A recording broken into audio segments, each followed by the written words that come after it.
Assalamualaikum warahmatullahi wabarakatuh. Waalaikumsalam warahmatullahi wabarakatuh.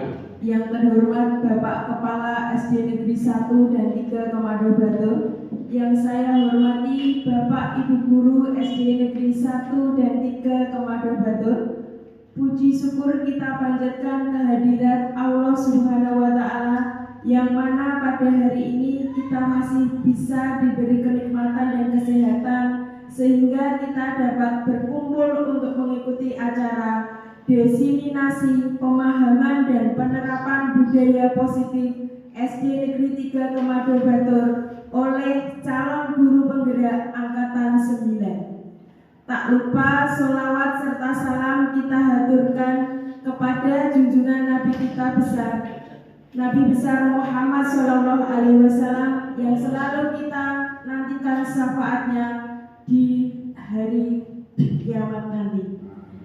Adapun acara pada pagi hari ini adalah pembukaan. Agar pertemuan pada pagi hari ini berjalan lancar, mari kita buka dengan bacaan basmalah bersama. Bismillahirrahmanirrahim. Acara yang kedua, menyanyikan lagu Indonesia Raya. Kepada petugas kami persilakan. Indonesia Raya, Indonesia tanah airku, tanah tumpah darahku. Di sanalah aku berdiri, jadi pandu ibuku. Indonesia kebangsaanku, bangsa dan tanah airku. Marilah kita berseru, Indonesia bersatu. Hiduplah tanahku, hiduplah negeriku, bangsaku, rakyatku semuanya. Bangunlah jiwanya, bangunlah badannya untuk Indonesia Raya.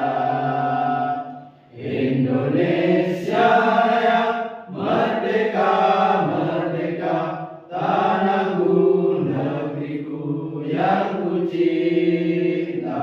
Indonesia Raya, merdeka, merdeka, hiduplah Indonesia Raya. Indonesia Raya, merdeka, merdeka, tanahku, negeriku yang ku cinta. Indonesia.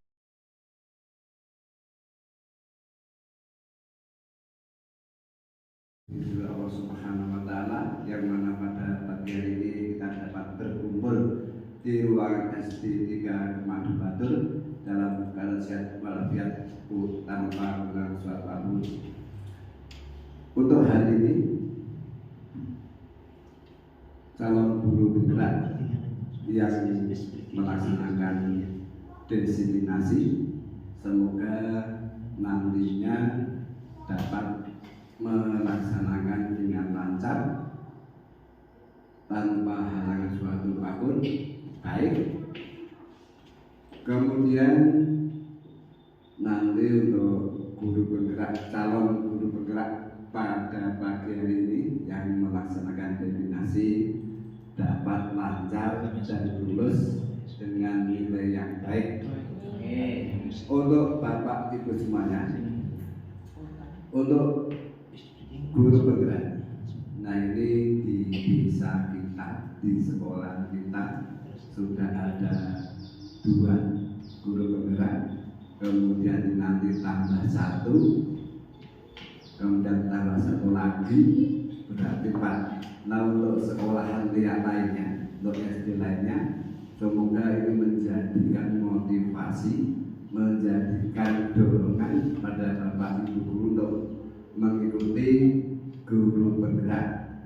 Dan guru penggerak ini pada tujuan utamanya adalah melaksanakan yaitu kegiatan pembelajaran dan dapat diterapkan di SD masing-masing apa ilmu-ilmu yang telah dikumpulkan atau didapat dari guru penggerak ini dapat dilaksanakan, diterapkan di SD masing-masing, sehingga dengan adanya guru penggerak ini nanti dari SD dapat baik dan dari itu sendiri guru penggerak sendiri dapat melaksanakan dapat untuk kenaikan atau untuk Bapak Ibu guru penggerak. Bapak Ibu yang saya hormati, tidak bijaksana apabila saya berbicara dengan banyak. Ini masih yaitu acara masih banyak. Untuk itu sekali lagi dengan adanya guru penggerak ini di SD 3 Kemado Batur dapat mendorong, dapat memotivasi kita semua untuk mengikuti guru penggerak. Cukup sekian. Wassalamualaikum warahmatullahi wabarakatuh.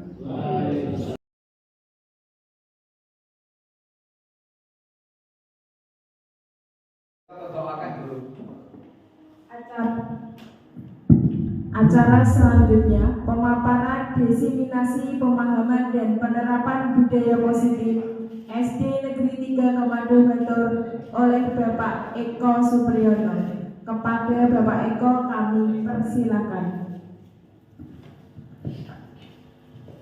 Selamat siang Bapak Ibu Guru.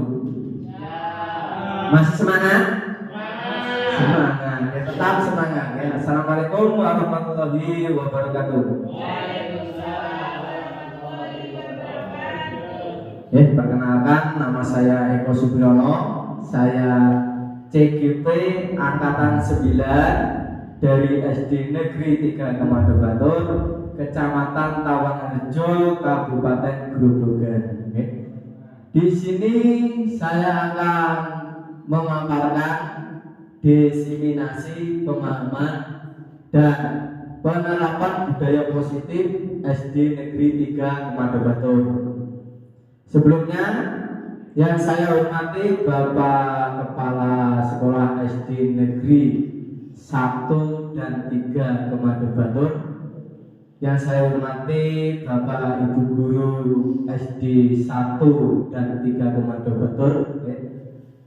Puji syukur marilah kita panjatkan kehadirat Allah Subhanahu wa taala, yang mana pada siang hari ini kita masih diberi kenikmatan, kesehatan, sehingga kita dapat melaksanakan atau mengikuti acara ini dengan lancar, tanpa kurang suatu apapun.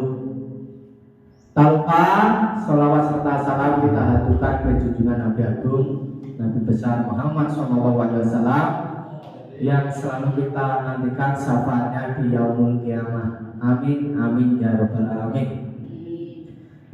Untuk mengawali kegiatan hari ini, yang pertama kita akan melakukan tes break dulu agar kita tetap semangat. Nah, nanti tolong Bapak Ibu dibaca bergantian biar tidak jenuh, biar tidak membosankan. Saya awali dulu. Di sini adalah aku tidak lebih dulu ke surga. Nah, ini untuk direnungkan Lanjut.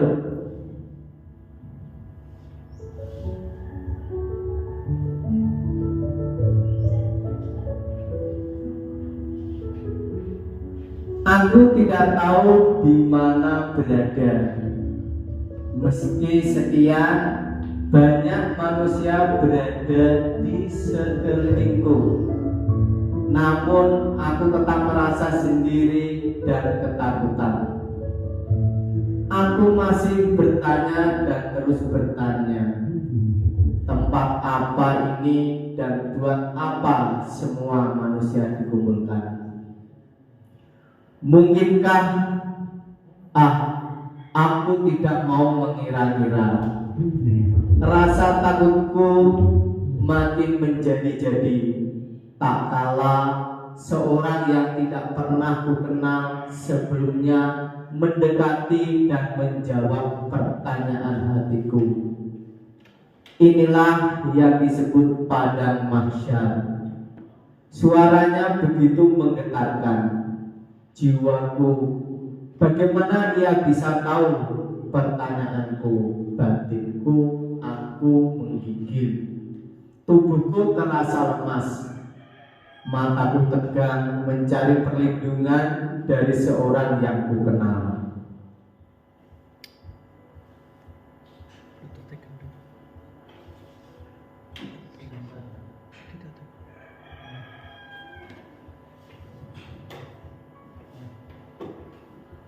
Nah, baik Bapak Ibu, sekarang bisa dilanjutkan dari Pak Juharman dulu ya, monggo Pak. Ku saksikan langit menghitam, sesaat kemudian bersinar kemilauan. Bersamaan dengan itu terdengar suara menggema. Aku baru sadar, inilah hari penentuan, hari di mana semua manusia akan menerima keputusan akan balasan dari amalnya selama hidup di dunia. Hari ini pula akan ditentukan nasib manusia selanjutnya. Surgakah yang akan dinikmati atau azab neraka yang siap menanti?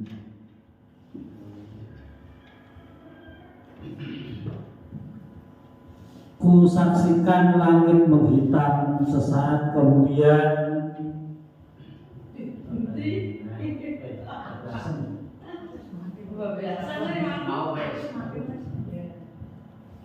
aku semakin takut, namun ada debar dalam dadaku mengingat amal-amal baikku di dunia. Mungkinkah aku tergolong orang-orang yang mendapat kasihnya, atau jangan-jangan aku dan semua manusia lainnya masih menunggu keputusan dari yang menguasai hari pembalasan. Tak lama kemudian terdengar lagi suara menggema tadi yang mengatakan bahwa sesaat lagi akan dibacakan daftar nama-nama manusia yang akan menemani Rasulullah SAW di surga yang indah. Lagi-lagi dadaku berdebar, ada keyakinan bahwa namaku termasuk dalam daftar itu, mengingat banyaknya infak yang aku sedekahkan. Terlebih lagi, sewaktu di dunia aku dikenal sebagai juru dakwah.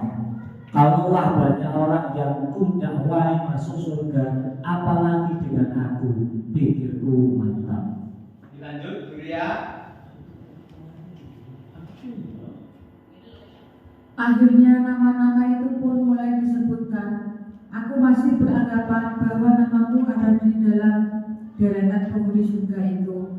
Mengingat ibadah-ibadah dan perbuatan-perbuatan baikku, dalam daftar ini nama Rasulullah Muhammad SAW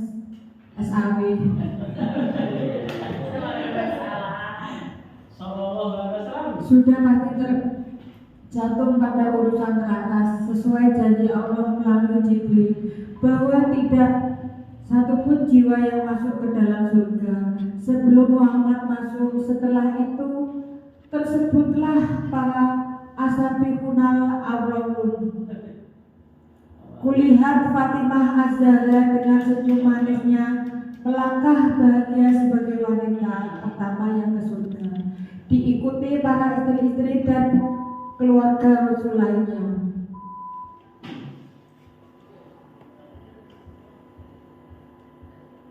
Para nabi dan Rasul Allah lainnya pun masuk dalam daftar tersebut. Yazid dan Sumyah berjalan tenang dengan predikat syahid dan syahidah pertama dalam Islam.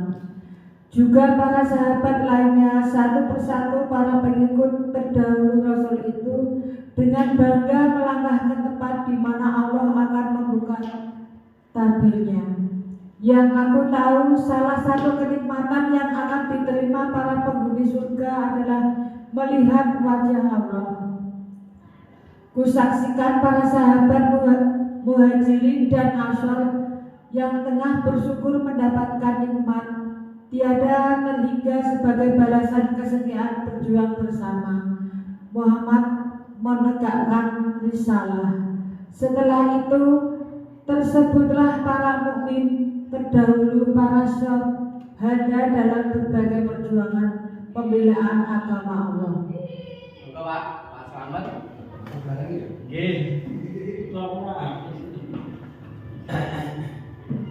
Sementara itu dadaku berdegup keras, menunggu giliran. Aku terpelajar begitu melihat rombongan anak-anak yatim dengan berlari untuk segera menikmati kesegaran telaga Kausar. Beberapa dari mereka tersenyum sambil mengelengkan tangannya kepadaku. Sepertinya aku kenal mereka. Ya Allah, mereka anak-anak yatim sebelah rumahku yang tidak pernah kuperhatikan. Anak-anak yang selalu menangis kelaparan di malam hari, sementara sore ku buang sebagian makanan yang tak habis kumakan. Subhanallah, itu si Parmen tukang mie dekat kamarku. Aku terperangah melihat melenggang ke surga. Parmen, pemuda yang tidak pernah lulus SD itu, bercerita bahwa sebagian besar hasil dagangannya ia kirimkan untuk ibu dan biaya sekolah 4 anaknya. Parmen yang telah dicoba itu rela berpuasa berhari-hari asal ibu dan adik-adiknya di kampung tidak kelaparan. Tiba-tiba orang yang sejak tadi dicambuk itu berkata, Parmen yang tukang mie ayam itu lebih baik di mata Allah. Ia bekerja untuk kepada orang lain. Sementara aku hasil kerja itu semata untuk keperluan. Enggak Pak Haji.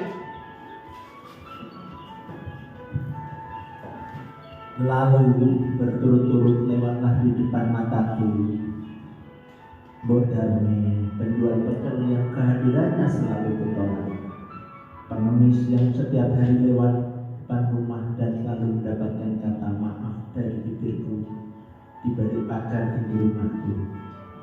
Orang di sampingku berbicara tadi seolah menjawab setiap pertanyaanku meski tidak diungkapkan. Mereka ikhlas, tidak sakit hati, serta tidak memendam kebencian meski kotor. Masya Allah, murid-murid pengajian yang aku bina, mereka mendahuluiku ke surga. Setelah itu berbondong-bondong jemaah masjid-masjid tempat biasa aku berceramah. Mereka belajar kepadaku, lalu mereka amalkan. Sedangkan kau terlalu banyak berbicara dan sedikit mendengarkan. Padahal lebih banyak yang bisa dipelajari dengan mendengar daripada berbicara. Jelasnya lagi, aku semakin penasaran dan terus menunggu giliranku dipanggil. Seiring dengan itu, antrian manusia dengan wajah ceria makin panjang. Tapi sejauh ini belum juga namaku terpanggil. Aku mulai kesal. Aku ingin segera bertemu Allah dan berkata, Ya Allah, di dunia aku banyak melakukan ibadah. Aku bersedekah, banyak membantu orang lain dan banyak berdakwah. Izinkan aku ke surga-Mu. Ya, saya lanjutkan ke Bapak Ibu. Orang dengan wajah bersinar di sampingku itu hendaknya berbicara lagi. Aku ingin menolaknya, tetapi tanganku tak kuasa menahannya untuk berbicara.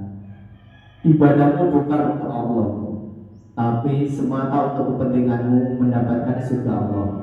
Sedekahmu sebatas untuk memperjelas status sosial. Di balik bantuanmu tersimpan keinginan mendapatkan penghargaan.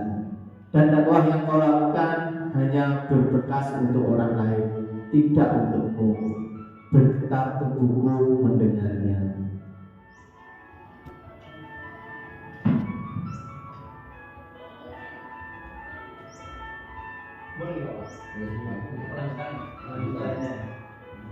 Anak-anak yatim, Parmen, Mbok Darmi, pengemis tua, murid-murid pengajian, jamaah masjid, dan banyak lagi orang-orang yang sering kau anggap tidak lebih baik dariku, merasa lebih dulu ke surga Allah. Padahal aku sering beranggapan surga adalah balasan yang pantas untukku atas dakwah yang kulakukan, infak yang kuberikan, ilmu yang kuajarkan, dan perbuatan baik lainnya.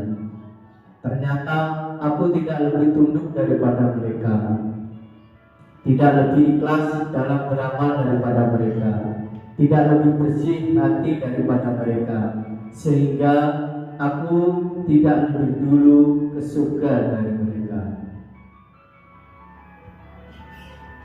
Termasuk manakah Anda? Nah, ini Bapak Ibu, itu termasuk, kita itu termasuk yang mana nih? Jam dinding berdetak 3 kali, aku tersentak bangun dan astagfirullah. Ternyata Allah telah menasihatiku lewat mimpi malam ini. Baik, itu sedikit renungan untuk kita ya, Bapak Ibu.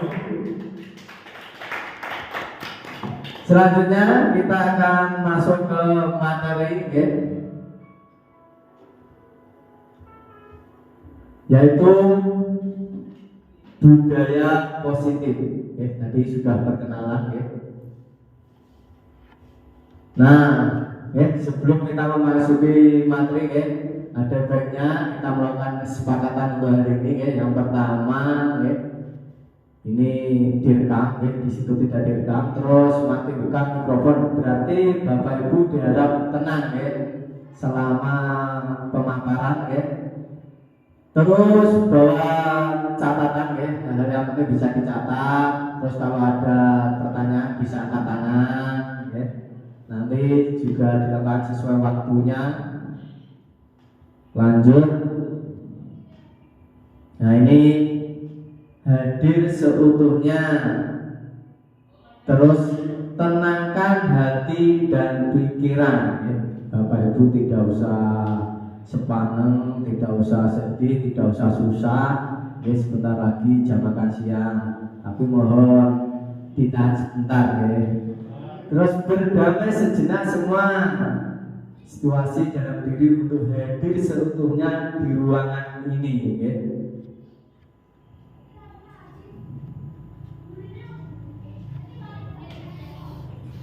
Nah, di sini yang pertama itu kita ada pertanyaan pematik setuju atau tidak. Setuju, tidak setuju. Yang pertama, hukuman dapat mendisiplinkan anak. Bagaimana Bapak Ibu? Yang pertama ini, hukuman akan mendisiplinkan anak. Menurut Bapak Ibu bagaimana? Monggo Pak Haji. Oh, Pak Haji setuju. Jadi hukuman itu dapat mendisiplinkan anak. Alasannya apa Pak Haji? Karena kalau anak itu dihukum, maka anak itu juga akan takut. Ya, masuk akal juga. Jadi kalau anak itu dihukum, anak akan takut dan akan melaksanakan misalkan aturan-aturan yang ada. Dihukum. Ada yang tidak setuju? Bu Indah tidak setuju, alasannya tidak dengan cara mendisiplinkan anak, tidak harus dengan hukuman. Jadi mendisiplinkan anak itu tidak juga harus dengan hukuman atau bisa dengan hal-hal yang lain Jadi Bapak Ibu dari modul yang telah saya pelajari jadi untuk mendidik anak itu sebenarnya tidak perlu hukuman karena hukuman itu akan membuat anak itu menjadi istilahnya kalau mereka tidak terima itu akan menjadi pendendam akan benci dengan gurunya atau yang menghukum jadi anak itu nanti bisa berbuat yang nekat seperti yang viral-viral di media sosial itu ada siswa yang membacok gurunya karena dihukum Jadi kalau Bapak Ibu ingin mendisiplinkan anak tidak perlu dengan hukuman, dengan hal-hal yang lain itu bisa.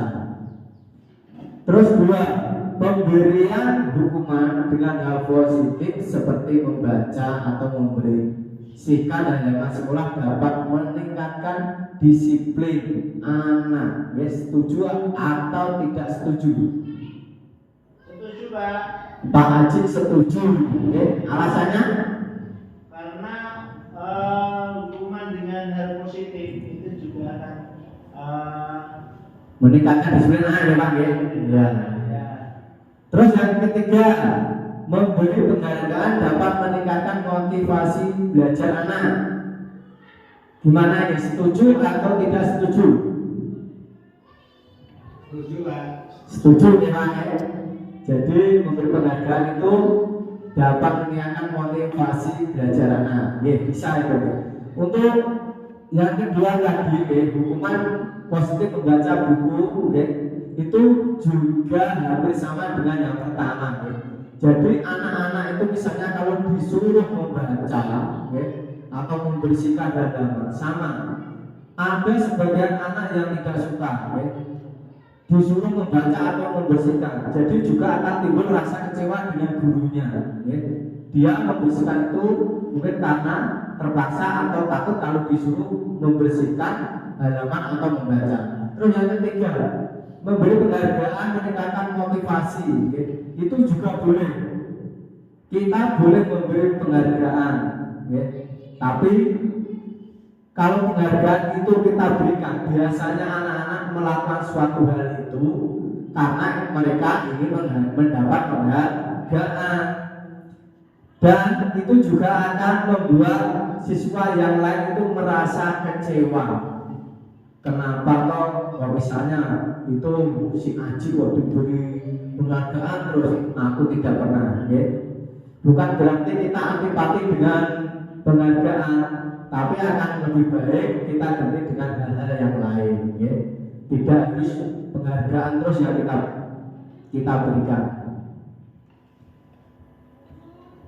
Nah ini topik kita hari ini. Yang pertama ya, kita akan belajar tentang disiplin positif dan nilai-nilai kebajikan universal. Terus yang kedua, teori motivasi, hukuman dan penghargaan setelah restitusi. Dan yang ketiga adalah keyakinan kelas. Terus yang keempat, kebutuhan dasar manusia dan dunia berkualitas. Yang kelima, restitusi atau 5 posisi kontrol. Dan yang keenam, restitusi atau segitiga restitusi. Nah sekarang kita akan mempelajari pembelajaran 2.1 disiplin positif dan nilai-nilai kebajikan universal. Perubahan paradigma ya. Kegiatan kepala tangan ya. Misalnya ya, ada A dan B ya, Anda dan teman Anda. Saudara secari kertas kecil, tuliskan benda atau sesuatu yang sangat berharga Anda. Letakkan di salah satu tangan Anda dan genggam benda atau sesuatu tersebut dengan segala daya. Buatlah sebuah kepalan. Teman Anda atau yang B tadi akan mencoba dengan sekuat tenaga dengan berbagai cara untuk meminta Anda memberikan benda tersebut. B bisa membujuk, mengancam, menghardik, merayu, menyuap, apa saja agar dapat membuka kepala tangan tersebut. Apa yang terjadi? Ya, kira-kira kalau posisi Anda sebagai A ya, dan teman Anda sebagai B, kira-kira jika Anda memiliki sesuatu yang Anda yakini ya, kira-kira kalau teman B Anda menyuruh melepasnya, kira-kira Anda lepaskan atau Anda pertahankan? Bapak Ibu dipertahankan ya. Kenapa Pak Ji? Alasannya apa? Kita harus mempertahankan hal tersebut. Kaitannya dengan apa namanya? Prinsip ya. Ya. kaitannya dengan prinsip. Jadi jika seseorang sudah memegang erat, menggenggam erat prinsip-prinsip dalam hidupnya, ya, maka orang lain tidak bisa mempengaruhi. Termasuk anak didik kita, ya. Kita merasa kita bisa mengubah, kita bisa membuat anak didik seperti apa yang kita inginkan. Sebenarnya tidak, Bapak Ibu. Anak didik itu sudah memiliki kodrat alamnya sendiri, ya, bawaannya, ya. Kita hanya menuntunnya agar mereka memiliki karakter yang lebih baik. Terus berubah paradigma teori kontrol atau teori pilihan ilustrasi, ya. Yang pertama itu ilusi guru mengontrol murid, ya. Jadi guru itu punya ilusi bahwa kita bisa mengontrol murid. Yang kedua, ilusi bahwa kritik dan membuat orang merasa bersalah dapat menguatkan karakter. Selanjutnya, ilusi bahwa semua penguatan positif, efektif dan bermanfaat. Terus yang terakhir, ilusi bahwa orang dewasa memiliki hak untuk memaksa. Terus perubahan paradigma stimulus respon, teori kontra atau teori pilihan. Siapa sesungguhnya yang memiliki kontrol, ya? Untuk stimulus respon itu kita mencoba mengubah orang agar berpandangan sama dengan kita. Teori kontrol atau pilihan itu kita berusaha memahami pandangan orang lain tentang dunia. Terus yang kedua, perilaku buruk dilihat sebagai suatu kesalahan. Untuk teori kontrol atau pilihan, semua perilaku memiliki tujuan. Yang ketiga, orang lain bisa mengontrol saya. Untuk teori kontrol atau pilihan, hanya Anda yang bisa mengontrol diri Anda. Selanjutnya, saya bisa mengontrol orang lain. Untuk teori kontrol atau pilihan, Anda tidak bisa mengontrol orang lain. Selanjutnya, pemaksaan Anda pada saat bujukan gagal. Teori kontrol atau pilihan, kolaborasi dan konsensus menciptakan pilihan-pilihan baru. Dan yang terakhir, model berpikir menang atau kalah. Untuk teori kontrol atau pilihan, model berpikir menang. Nah, sekarang apakah makna disiplin, ya? Jadi disiplin itu berasal dari bahasa Latin yang artinya belajar. Bahasa Latin disiplina yang artinya belajar. Mana asal dari kata ini berkonotasi dengan disiplin diri dari murid-murid Socrates dan Plato. Disiplin diri membuat orang menggali potensinya menuju sebuah tujuan apa yang dia hargai. Namun dalam budaya kita, makna disiplin telah berubah menjadi sesuatu yang dilakukan seseorang pada orang lain untuk mendapatkan kepatuhan. Kecenderungan umum adalah menghubungkan kata disiplin dengan ketidaknyamanan, bukan dengan apa yang kita hargai atau pencapaian suatu tujuan mulia. Nah, itu adalah makna dari disiplin, Bapak Ibu.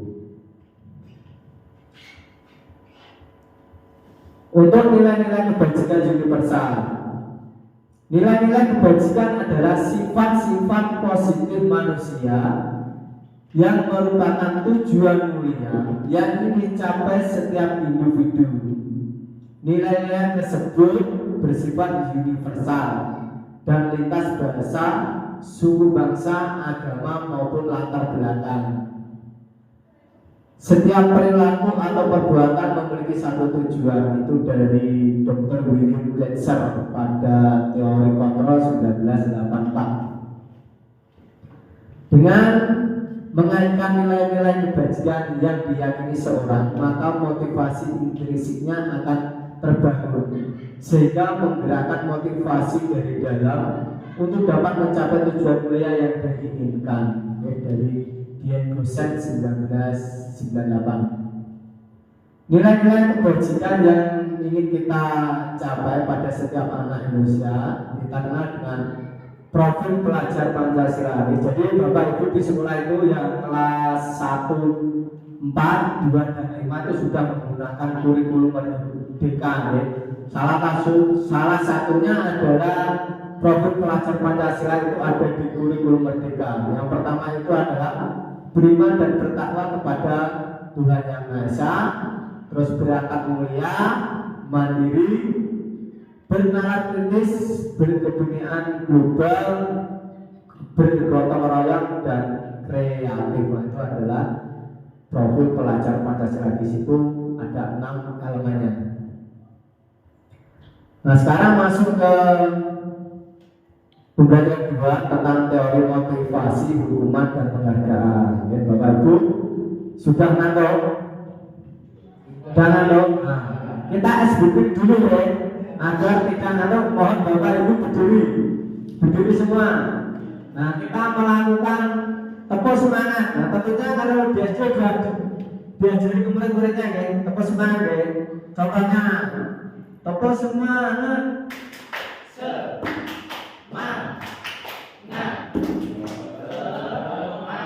Oke, kita ulang ya, sudah tahu ya. Ayo, tepuk semangat.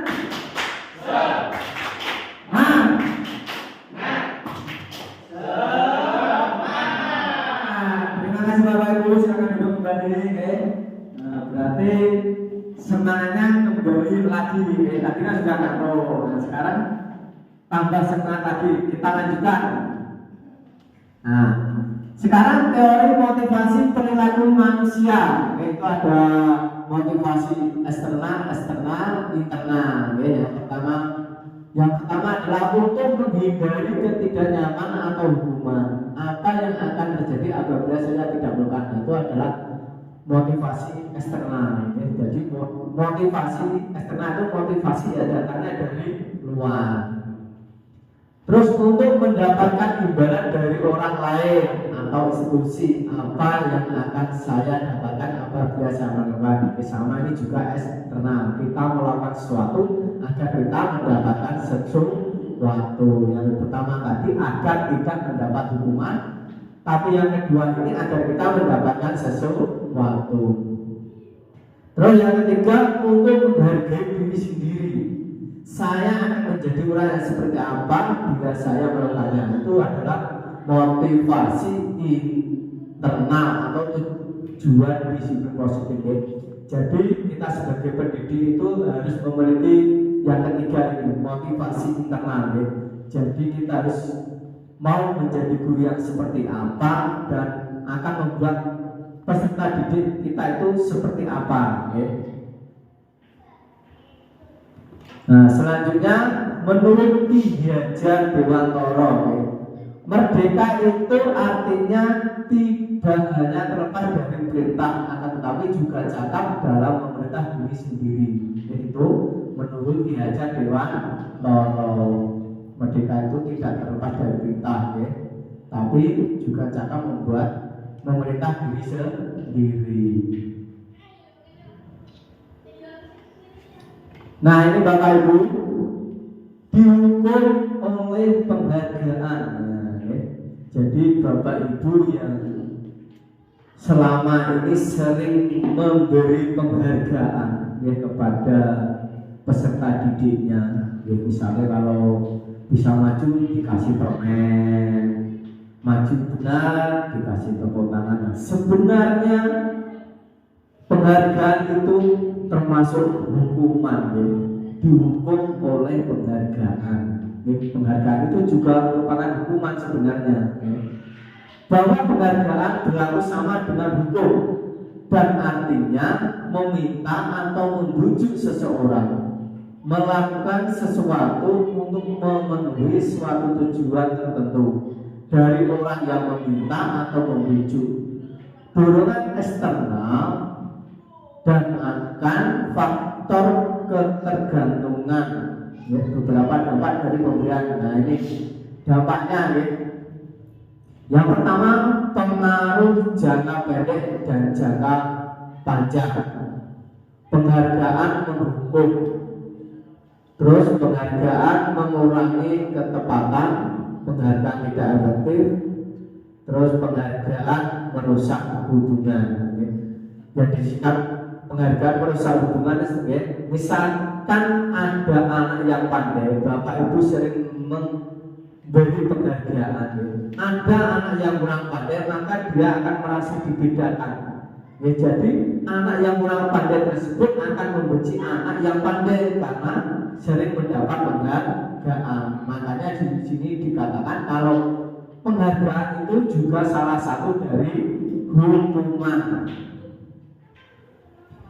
Dihukum oleh penghargaan menurunkan kualitas, terus mematikan kreativitas, terus mengurangi motivasi intrinsik ya. Jadi kalau sering diberi penghargaan itu untuk motivasi yang timbul dari dirinya itu akan kurang. Mereka cenderung melakukan sesuatu karena ingin mendapat penghargaan.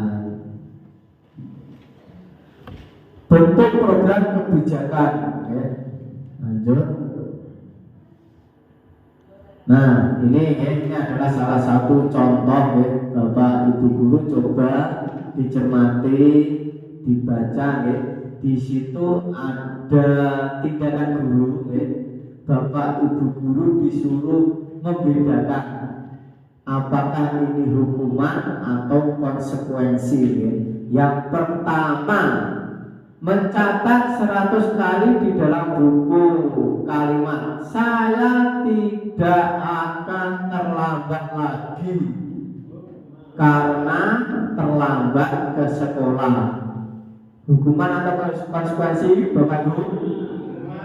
Hukuman ya. Terus yang kedua, lari mengelilingi lapangan basket 2 kali karena terlambat tidak hadir sekolah. Hukuman. Terus menggantikan kertas tugas teman yang telah dicoret-coret. Konsekuensi. Terus membersihkan tumpahan air di meja tulis karena tersenggol saat belajar. Konsekuensi. Murid disuruh untuk tidak mengenakan sepatu seharian di sekolah karena tidak menggunakan sepatu hitam. Hukuman. Terus lari mengelilingi lapangan basket 2 kali kan terlambat 10 menit. Hukuman. Coba kita lihat ya. Nah, yang pertama tadi betul Bapak Ibu ya. Yang pertama itu hukuman, yang kedua hukuman, ketiga hukuman, 4 konsekuensi, 5 konsekuensi, 6 hukuman, 7 konsekuensi ya. Sebenarnya kalau di sini dapat kita bedakan ya. Hukuman itu sifatnya berupa fisik ya. Atau dapat dirasakan ya. Biasanya itu istilah kasarnya itu anak merasakan sakit. Tapi kalau konsekuensi itu adalah menggantikan suatu tindakan yang telah kita lakukan. Nah ini perbedaan hukuman dan konsekuensi ya. Kalau hukuman itu sesuatu yang menyakitkan harus terjadi. Nah, seperti tadi ya, disuruh lari, terus disuruh push up dan sebagainya. Terus konsekuensi itu sesuatu harus terjadi.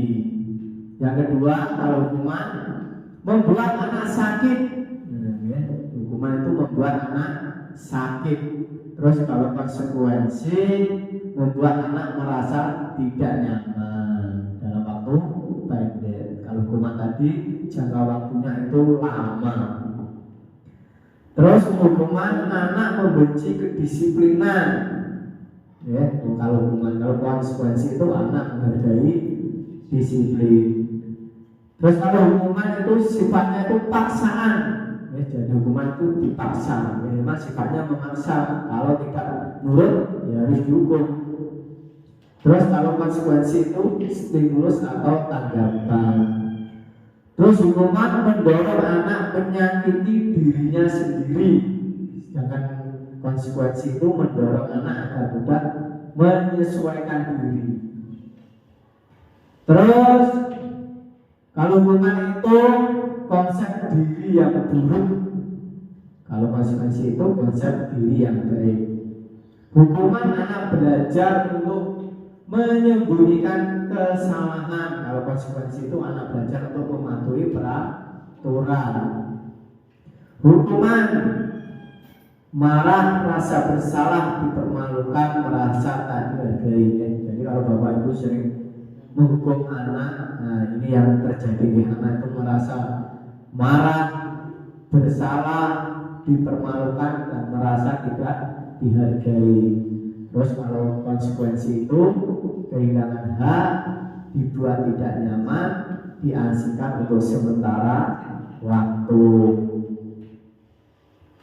Nah sekarang kita lanjut ke restitusi. Apa itu restitusi? Restitusi adalah proses menciptakan kondisi bagi murid untuk memperbaiki kesalahan mereka, sehingga mereka bisa kembali pada kelompok mereka dengan karakter yang lebih kuat. Restitusi juga merupakan proses kolaboratif yang mengajarkan murid untuk mencari solusi untuk masalah mereka dan membantu murid berpikir tentang orang seperti apa yang mereka ingin menjadi atau tujuan mulia, dan bagaimana mereka harus memperlakukan orang lain. Ini di bukunya Gus 2004. Nah ini identitas gagal dan identitas sukses. Identitas gagal itu termasuk tadi di dalamnya adalah hukuman. Yang pertama itu sesuatu yang menyakitkan harus terjadi, sampai bahwa itu murid akan membenci peraturan. Kalau konsekuensi itu seperti yang dijelaskan tadi.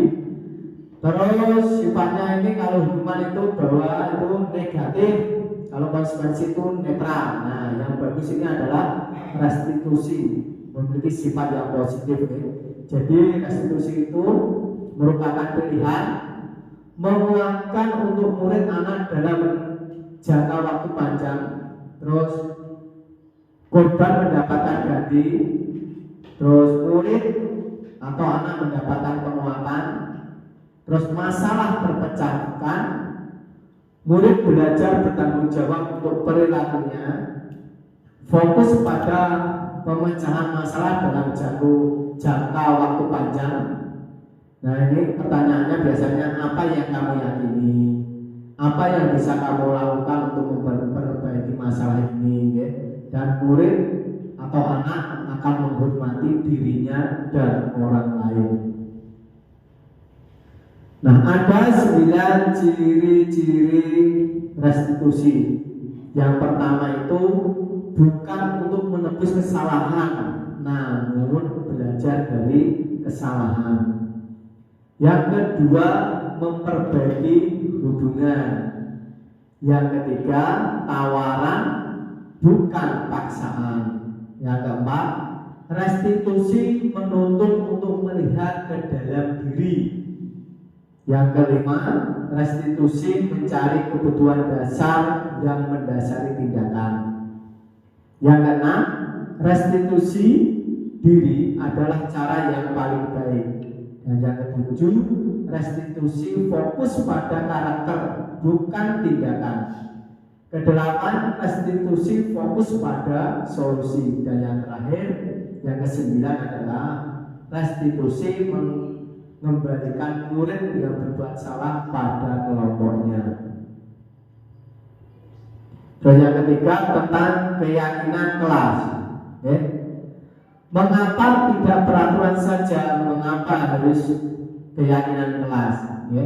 Yang pertama, mengapa kita memiliki peraturan harus menggunakan helm bila mengendarai kendaraan atau roda 2? Kenapa kira-kira Bapak Ibu? Kenapa kita memiliki peraturan harus menggunakan helm bila mengendarai kendaraan roda 2? Monggo Pak Haji, kenapa? Karena takut ditilang, Pak. Oh, karena takut ditilang, bukan takut kalau kecelakaan kepalanya bisa luka atau gimana, tapi karena takut ditilang. Bagus itu. Terus mengapa kita memiliki peraturan 3M? Nah, itu waktu COVID dulu, Dan yang ketiga, mengapa kita memiliki peraturan harus datang tepat waktu pada saat mengikuti pelatihan Nah, untuk mendukung motivasi intrinsik kembali ke nilai-nilai atau keyakinan-keyakinan lebih menggerakkan seseorang dibandingkan mengikuti serangkaian peraturan-peraturan. Nah, di sini yang pertama itu ada budaya positif, lingkungan positif, keyakinan kelas atau peraturan kelas. Jadi yang paling di sini yang paling tidak baik itu adalah peraturan kelas, dan yang terbaik itu yang paling besar itu adalah budaya positif. Nah, ini Bapak Ibu bisa membedakan yang mana merupakan keyakinan kelas dan mengapa. Di sini ada keyakinan kelas dan kesepakatan kelas. Itu yang sebelah ini. Nah, ini sebenarnya nih keyakinan kelas. Kalau yang di sampingnya ini kesepakatan kelas. Misalnya datang tepat waktu, terus mengucapkan salam, menjaga kebersihan sekolah, berdoa sebelum dan sesudah kegiatan, aktif dalam pembelajaran. Dan yang sebelahnya itu kami dan guru yang saling menyayangi, terus kami murid yang semangat belajar, dan yang ketiga kami murid yang peduli dengan teman-teman. Jadi di sini ada perbedaan antara kesepakatan kelas di sini dengan keyakinan kelas. Kalau kesepakatan kelas itu biasanya itu lebih cenderung ke sikap, membersihkan atau berupa kegiatan-kegiatan. Ini menjaga kebersihan itulah kegiatan. Misalnya kalau ada sampah ditumpuk langsung berdoa itu. Tapi kalau keyakinan kelas itu adalah merupakan nilai-nilai kebajikan universal. Terdapat itu lebih ke nilainya. Misalnya itu kami dan guru saling menyayang. Itu adalah termasuk nilai-nilai kebajikan. Kami murid yang semangat itu juga nilai, dan peduli dengan teman-teman.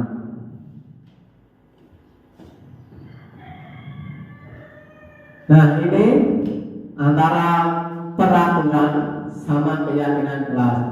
Jadi bisa peraturan yang sudah dibuat itu bisa kita jadikan keyakinan kelas. Misalnya peraturan selalu mengembalikan buku ke tempatnya.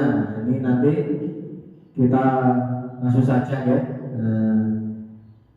ini untuk keyakinan kelas itu nilainya adalah tanggung jawab. Terus yang kedua, dilarang mengganggu orang lain. Itu nilai keyakinannya adalah menghormati orang lain. Hadir di sekolah 15 menit sebelum pembelajaran dimulai, menghormati orang lain atau berkomitmen. Dilarang menggunakan kekerasan, ini berhubungan dengan keselamatan atau menghormati orang lain.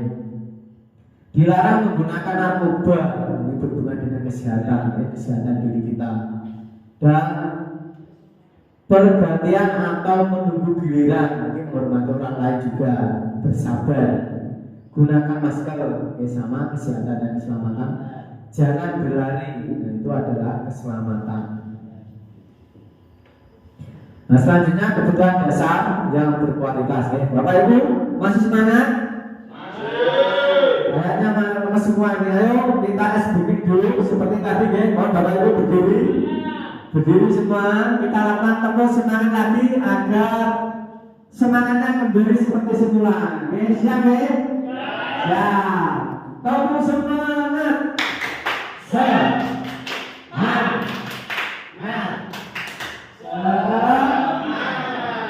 Terima kasih Bapak Ibu kembali. Nah, ini adalah kebutuhan dasar manusia dan dunia berkualitas. Jadi kebutuhan dasar manusia itu ada 5 Yang pertama itu kebutuhan bertahan hidup. Jadi manusia itu punya kebutuhan untuk bertahan hidup. Terus kasih sayang dan rasa diterima manusia, kebutuhan kasih sayang dan rasa diterima. Terus penguasaan, kesenangan dan kebebasan. Nah, itu adalah kebutuhan dasar manusia. Nah, terus selanjutnya 5 posisi kontrol. ya. Nah, 5 posisi kontrol itu ya. Di sini kita guru memiliki 5 posisi kontrol. Yang pertama itu adalah penghubung yang sudah dijelaskan di depan tadi ya. Itu ada menghadik, menunjuk ya. Terus membuat rasa bersalah. Nah, itu bersama mengatakan sebenarnya kamu itu kecewa. Terus sebagai teman, nah, membuatkan alasan-alasan untuk muridnya. Yes, ayolah lakukan demi ibu. Terus pemantau, posisi guru sebagai pemantau itu menghitung dan mengukur. Terus yang terakhir adalah sebagai manajer, menunjukkan, mengajukan pertanyaan. Biasanya apa yang kita yakini, apa yang bisa kau kerjakan, seperti itu ya. Itu adalah 5 posisi kontrol ya. Saya ulangi, yang pertama adalah sebagai pengukur, terus membuat rasa bersalah, teman, pemantau, dan manajer. Nah, ini untuk pertanyaan-pertanyaan ya. Siapa yang mengatakan ini? Saya kecewa sekali denganmu. Nah, itu membuat orang merasa bersalah. Terus yang kedua, kamu tidak pernah benar melakukannya. Penghukum, kalau ayolah lakukan demi bapak atau ibu guru, itu sebagai teman. Apakah kamu mau mendapatkan sedikit bintang hari ini untuk memantau? Terus bagaimana kamu bisa menyelesaikan masalah ini? Nah, itu kita posisinya sebagai manajer. Terus kamu selalu yang paling terakhir, itu juga penghukum. Nah, sekarang untuk segitiga restitusi ya. Jadi Bapak Ibu, kalau kita setiap memiliki anak yang sering bertengkar atau tidak mengerjakan PR atau suka membolos ya, sebenarnya tidak perlu dihukum atau dimarahi ya. Sekarang sudah ada cara penyelesaiannya, yaitu dengan segitiga restitusi ya. Jadi segitiga restitusi ini adalah menyelesaikan masalah tanpa membuat masalah, atau sulit tidak merasa benci juga dengan kita ya. Di sini segala restitusi yang pertama adalah menstabilkan identitas ya. Yang pertama adalah menstabilkan identitas. Biasanya Bapak Ibu guru kalau muridnya tidak mengerjakan PR itu langsung dimarahi. Tapi malah kemana saja, masa PR-nya nggak dikerjakan. Kalau di sini tidak ya. Kita tanya misalnya, setiap orang pasti pernah melakukan kesalahan ya. Jadi kita membawa anak untuk menstabilkan identitas itu ya. Terus kita bisa bertanya, kamu bukan satu-satunya yang pernah melakukan ini ya. Misalnya kita menjelaskan kepada murid, dulu Bapak Ibu guru waktu kecil juga pernah tidak mengerjakan PR, bukan kamu saja ya. Terus memvalidasi kebutuhan ya. Nah, ini misalnya kamu tentu punya alasan mengapa melakukan itu ya. Ketika anak tidak mengerjakan PR, kita tanya, kenapa kamu tidak mengerjakan PR? Tentunya kamu punya alasan itu. Pasti anak akan menjawab, oh iya Pak, tadi malam saya bermain HP ketiduran, saya bermain HP sampai jam 12 malam, jadi saya lupa mengerjakan PR ya. Jadi Bapak Ibu bisa, nah setelah itu tidak apa-apa, jangan diulangi ya, bisa seperti itu. Tentunya setiap orang juga pernah melakukan kesalahan. Terus adakah cara yang lebih efektif untuk mendapatkan apa yang kamu butuhkan? Nah, terus kita bertanya lagi, kira-kira agar kegiatan itu tidak terulang, apa yang bisa kamu lakukan? Nah, kita bisa bertanya kepada anak tersebut. Terus menanyakan keyakinan kelas. Nah, misalnya ketika anak kita sudah tanya sampai anak melakukan apa yang dia lakukan sehingga tidak mengerjakan PR, nah kita tanya keyakinan kelas, nilai-nilai apa saja yang kita sepakati. Biasanya kan kita harus mengerjakan PR kalau kita membuat kelas, berarti anak tersebut sudah melanggar misalkan poin 1 atau poin berapa. Jadi anak tahu kesalahan yang dia lakukan. Terus Terus kamu ingin menjadi orang yang seperti apa? Jadi kita juga bisa menanyakan kira-kira kegiatan apa yang bisa mereka lakukan agar tidak mengulangi perbuatan tidak mengerjakan PR tadi. Misalnya anak akan menjawab, oh saya tidak akan main HP lagi Pak. Kalau main HP misalnya saya nanti jam 8 atau jam 9 akan belajar, ya, seperti itu.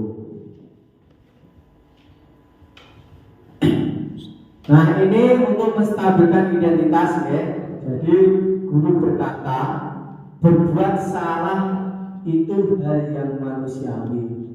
Tidak ada manusia yang sempurna seperti tadi Bapak Ibu ya. Kita pasti bisa menyelesaikan permasalahan ini. Bapak Ibu tidak tertarik untuk mencari tahu siapa yang benar, siapa yang salah. Nah ini misalkan ada anak-anak, biasanya anak-anak kan suka berantem deh. Kita sering kalau anak berantem itu langsung dimarahi. Kamu itu setiap hari berantem terus kerjanya. Kamu itu tidak pernah belajar yang betul. Nah, tidak seperti itu ya Bapak Ibu. Nah ini, kalau ada anak misalnya yang suka berantem, kalau dipanggil itu pertanyaan seperti ini.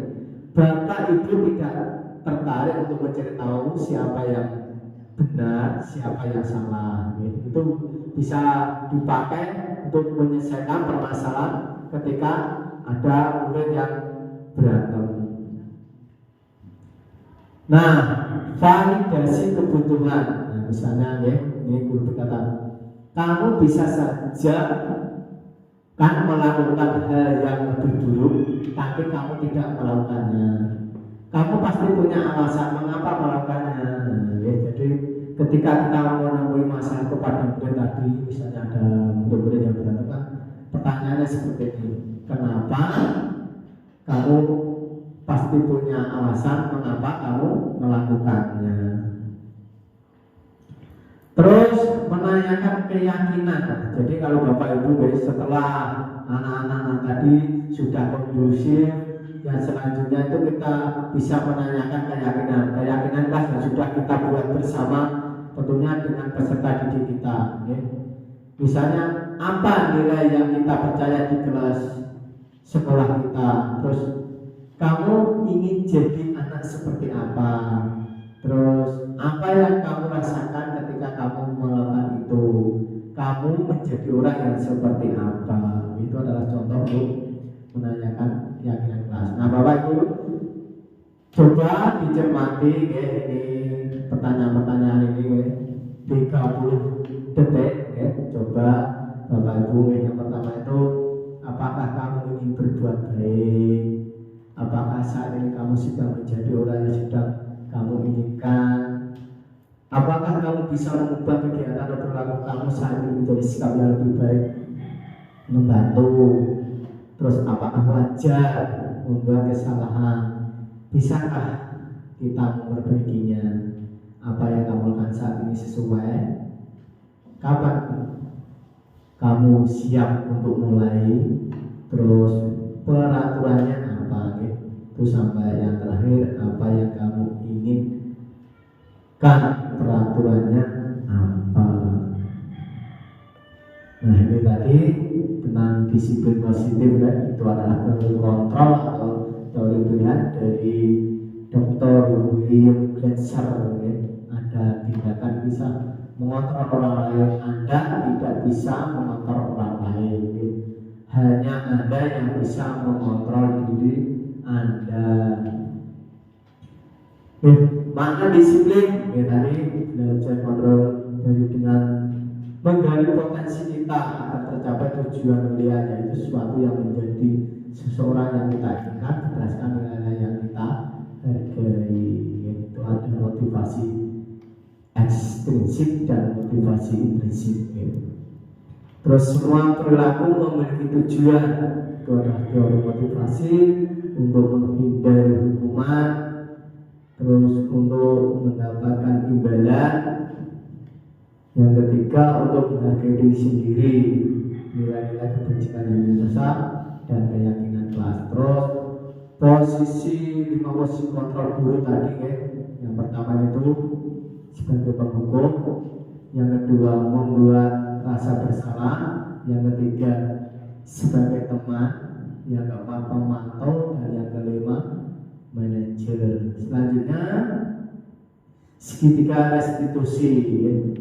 Dalam segitiga restitusi tadi seperti yang sudah dijelaskan, yang pertama adalah menstabilkan identitas, kedua memvalidasi kebutuhan, dan yang ketiga menanyakan keyakinan kelas.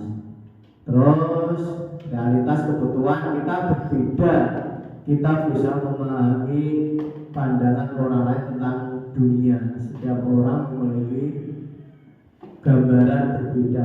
5 kebutuhan dasar manusia tadi sudah. Yang pertama, bertahan hidup, penguasaan, kasih sayang dan rasa diterima, kesenangan dan kebebasan. Nah, Bapak Ibu, ini untuk kegiatan kita yang terakhir, ya, sudah sampai terakhir adalah refleksi. Ya, dalam refleksi ini ada beberapa pertanyaan. Yang pertama, ya, yang ingin saya tanyakan, hal baru apa yang ubah paradigma saya yang saya dapatkan, ya, setelah mempelajari hari ini tentang budaya positif? Adakah hal baru yang dapat mengubah paradigma panjenengan semua? Ya. Bagaimana Bapak Ibu? Monggo Pak Haji. Terima kasih waktu yang diberikan kepada saya. Hal baru yang saya dapatkan adalah saya lebih mengetahui tadi keyakinan kelas, Pak. Istilah keyakinan kelas yang tadinya hanya saya tuangkan pada peraturan kelas, ternyata itu bisa lebih spesifik lagi, yaitu menjadi sebuah keyakinan kelas, Pak. Terima kasih. Baik, terima kasih Pak Haji. Ya, jadi Pak Haji tadi sudah mendapatkan hal baru tentang keyakinan kelas yang akan dibawa nanti ke SD-nya, ya, karena katanya Pak Haji dulu itu dia masih menggunakan peraturan kelas. Ya. Terus yang kedua, perasaan apa yang muncul selama mengikuti sesi ini, khususnya mengenai makna disiplin dan motivasi intrinsik. Bagaimana perasaan Bapak Ibu setelah mengikuti kegiatan hari ini? Bagaimana? Senang sekali. Ya. Terima kasih. Selanjutnya peran Among. Among itu kita sebagai guru. Ya. Kita itu seperti apakah yang saya telah lakukan selama mengikuti modul ini? Ya. Kita sebagai guru selama ini, ya. Peran yang kita lakukan selama mengikuti modul itu seperti apa? Bagaimana Bapak Ibu? Apakah kita juga sudah melaksanakan budaya-budaya positif selama ini? Meskipun tentunya kita tahu kadang, ya, kita itu sudah melakukan praktek-praktek baik di sekolah kita masing-masing, namun kita tidak menyadari bahwa hal-hal tersebut kalau kita mengikuti guru penggerak adalah sebenarnya itu adalah budaya-budaya positif. Saya yakin di sekolah Bapak Ibu mungkin kalau setiap pagi sudah dilakukan, misalnya berbaris di depan kelas, terus berdoa, membaca Asmaul Husna, itu kemungkinan sudah dilakukan di sekolahnya masing-masing. Nah, itu adalah merupakan salah satu contoh penerapan budaya positif. Saya akan menjadi apa yang seperti apakah setelah mengikuti modul ini? Monggo Pak Haji. Pak Haji ingin seperti apa?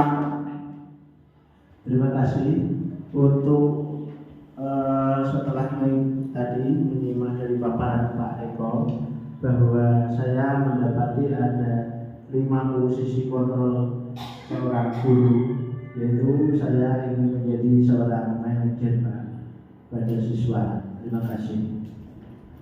Baik, terima kasih. Ya, itu adalah pilihan yang terbaik dari 5 posisi kontrol tadi. Ya. Kita sebagai among atau guru hendaknya kita bisa menjadi manajer dalam kelas atau sekolah kita. Ya. Terima kasih Pak Haji. Nah, demikian tadi Bapak Ibu untuk kegiatan diseminasi pemahaman dan pemaparan budaya positif. Mungkin ada pertanyaan yang kurang jelas dari Bapak atau Ibu guru.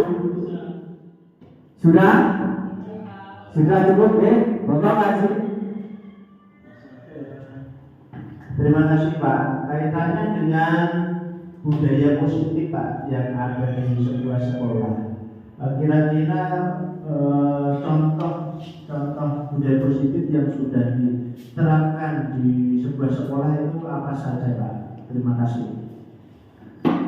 Baik, terima kasih untuk pertanyaannya Pak Haji. Jadi Pak Haji tadi bertanya budaya positif yang sudah diterapkan di sekolah. Kalau di sekolah kami, ya, budaya-budaya positif yang sudah diterapkan itu ya. Yang pertama misalkan kita sebelum masuk ya, berbaris di depan kelas masing-masing. Ya, setelah berbaris kita anak-anak disuruh masuk satu persatu, namun bersalaman dulu dengan bapak atau ibu guru. Nah, selain itu budaya positif yang sudah kita terapkan adalah pembacaan Asmaul Husna secara bersama-sama. Jadi anak-anak kita bisa kumpulkan di teras dari kelas 1 sampai kelas 6. Nanti ada anak yang bergantian di depan membaca Asmaul Husna dan anak yang lain mengikuti. Nah, itu adalah termasuk budaya positif. Selanjutnya seperti Jumat sehat, Jumat amal dan Jumat bersih. Ya. Jumat sehat, Jumat bersih, Jumat amal itu bisa kita terapkan di sekolah. Ya. Jumat sehat yang pertama kita bisa lakukan dengan berolahraga atau senam bersama. Ya. Jadi anak-anak dan bapak ibu guru senam bersama-sama. Setelah itu Jumat bersih, ya, kita membersihkan lingkungan SD secara bersama-sama, ya, dari halaman luar kelas maupun di luar sekolah, di luar pagar itu kita bisa membersihkan.